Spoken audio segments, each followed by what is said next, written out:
Good day, welcome to Justin Lifestyle.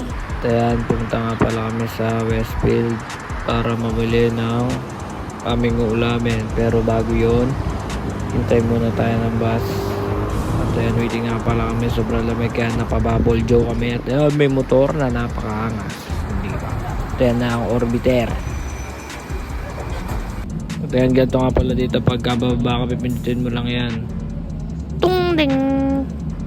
Uligot ka. Ayan, bumaba na kami, naglalakad na kami. Pero bago yon, magmimerienda muna kami bago kami mamili. Tapos ayan, papasok na kami sa Yolo. At ayan, kakain na kami ng pinakamasarap na. Kaya ano kasi yung kinain natin?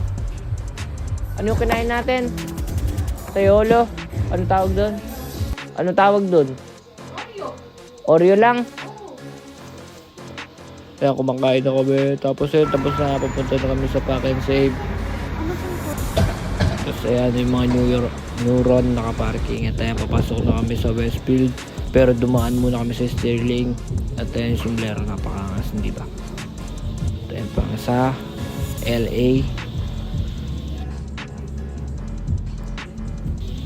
Ayan o, ang sapatos na yan. Ayan, naka 60% off yan. Pang to trip ko yan pero hindi ko binili. Ayan, pumunta kami sa Pack and Save. Yun, kumuha pang gun. Kala naman madaming bibilin. Ayan, dito kami sa camera, pumasok. Ayan, pauwi na kami, tapos na kagad, diba? Boom, mabilis ang transition nga lang pala. Ayan, nasa bahay na kami at luto na ang sinigangsta na beef. Tara, kain.